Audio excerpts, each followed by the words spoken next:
Imagine waking up in complete darkness. Not the darkness of a room at night. Not the darkness of a power outage. A darkness so complete that you cannot see your own hand in front of your face. You don't know if it is morning. You don't know if it is evening. You don't know whether a day has passed or a month. The air is damp. The walls drip with moisture. Something moves near your feet. Rats. You hear distant screams echoing through stone corridors. Then silence. A terrible silence. You call out for help. Nobody answers. Hours pass, or perhaps days. You cannot tell anymore. Then a horrifying realization strikes you. The world has forgotten you. No trial. Terrifying about human nature. Fear can control people more effectively than armies.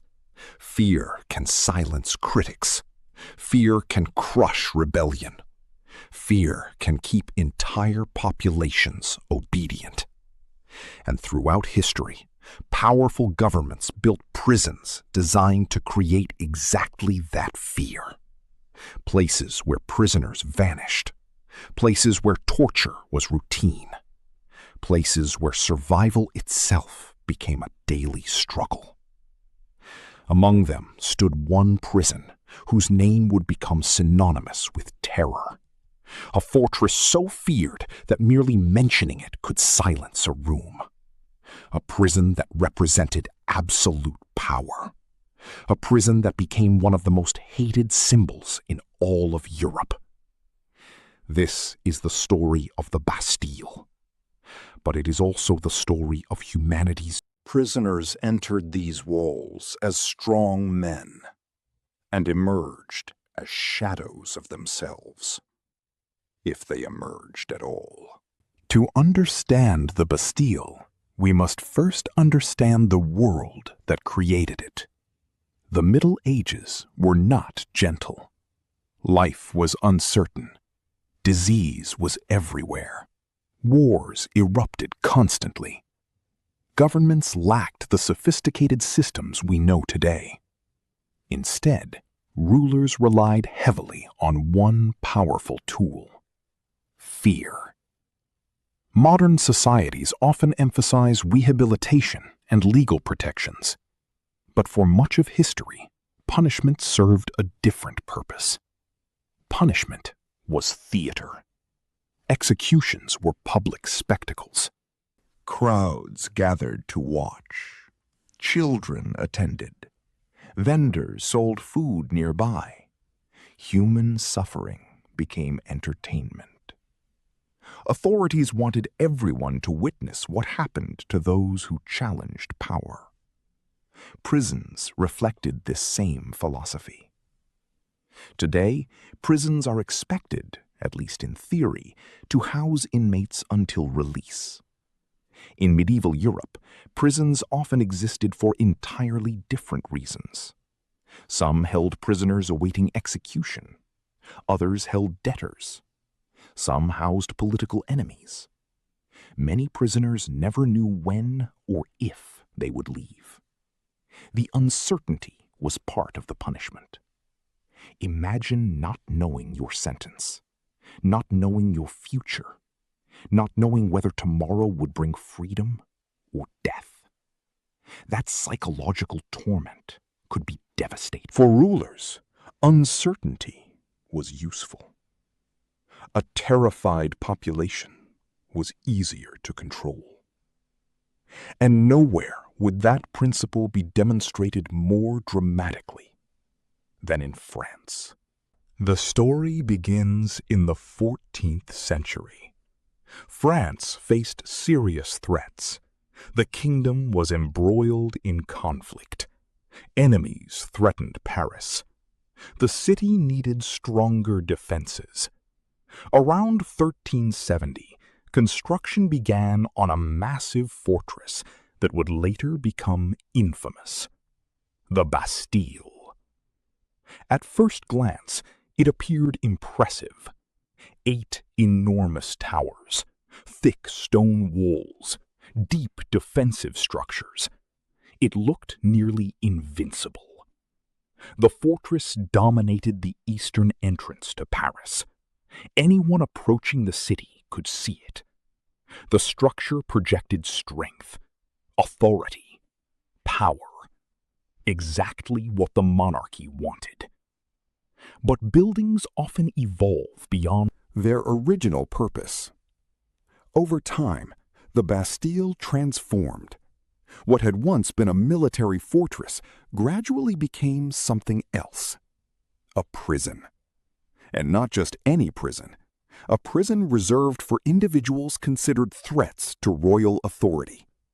Nobles, writers, political critics, religious dissenters, people whose ideas made powerful men uncomfortable. The Bastille became a symbol, not because of how many prisoners it held, but because of what it represented. The king's ability to imprison someone with extraordinary authority, sometimes through royal orders known as lettres de cachet.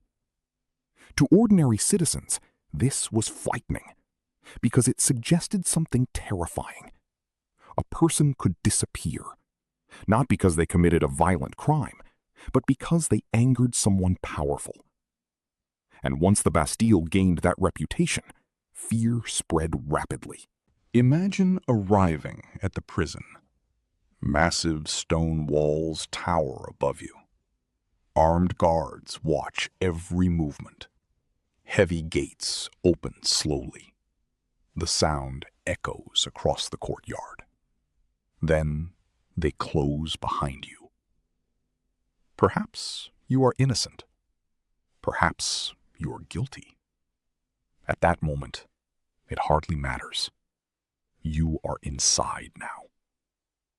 Prisoners experienced profound psychological shock upon entering.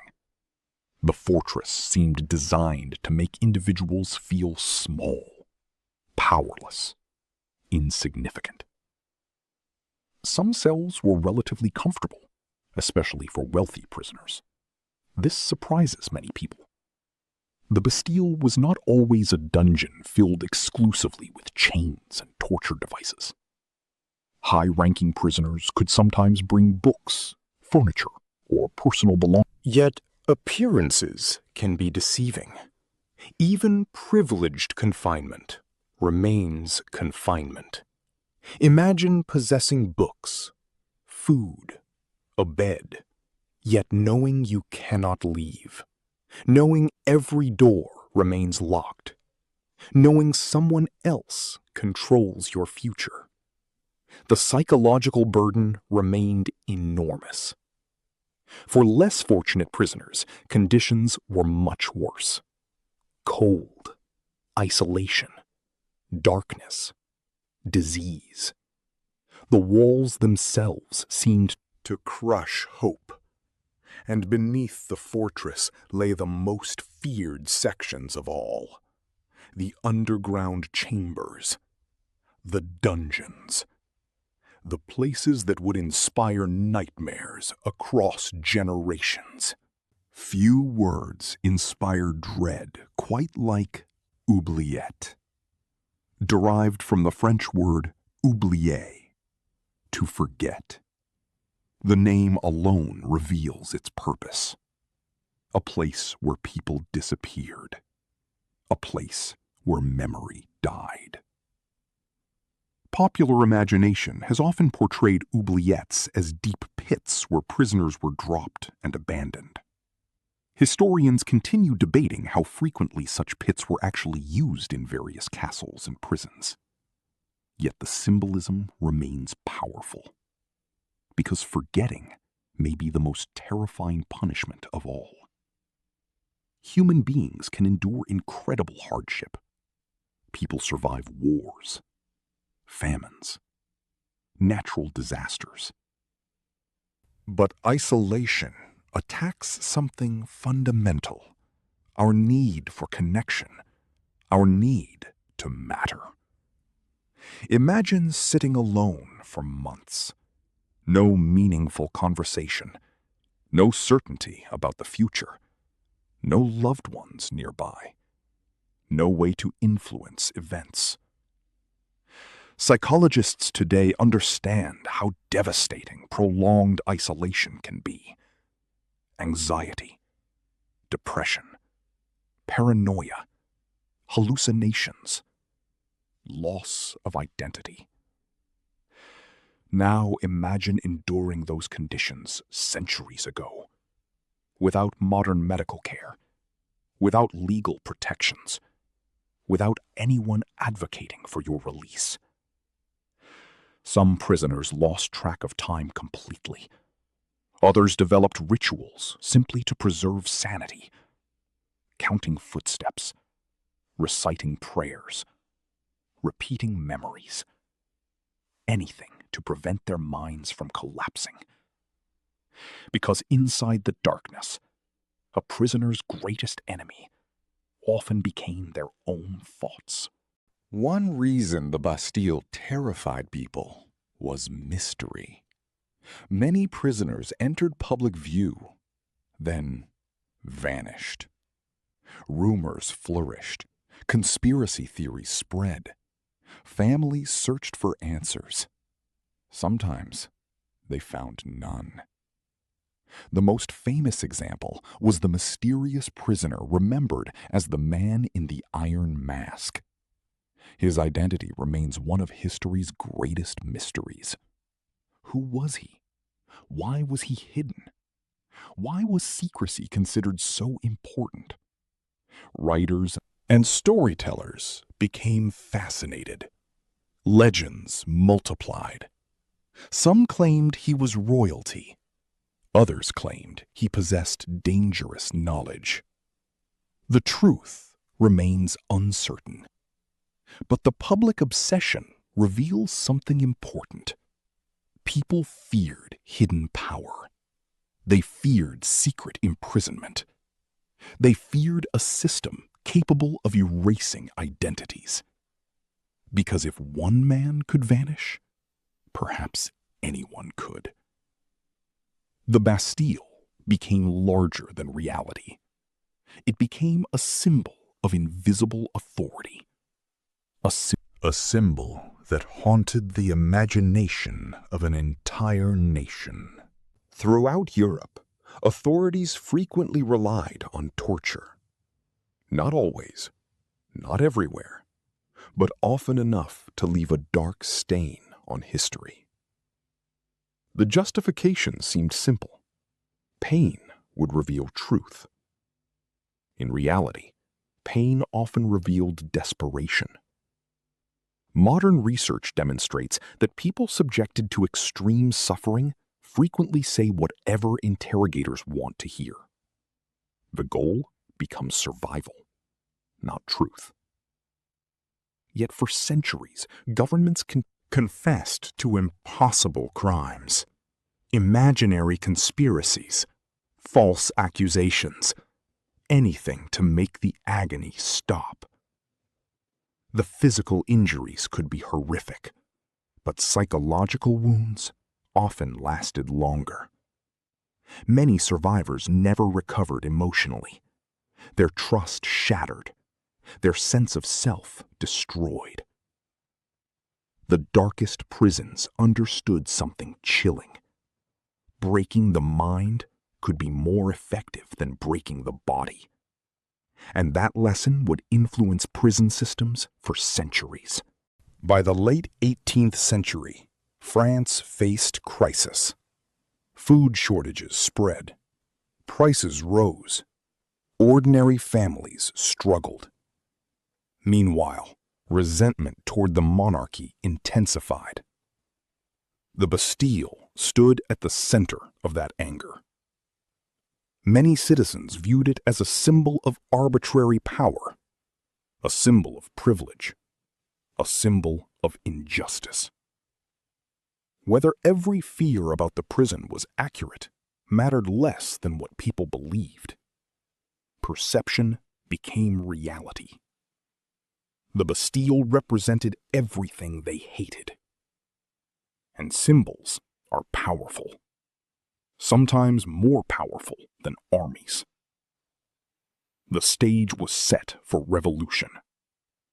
France was approaching a breaking point, and the Bastille stood directly in its path. July 14th, 1789. The day began with tension. Crowds gathered. Weapons were needed. Anger boiled over. Soon, thousands surrounded the fortress. Negotiations failed. Gunfire erupted. Chaos followed. Smoke filled the air. People died. Yet the crowd continued pressing forward, hour after hour. Finally, the defenders surrendered. The Bastille had fallen. The fortress that once inspired fear now belonged to the people.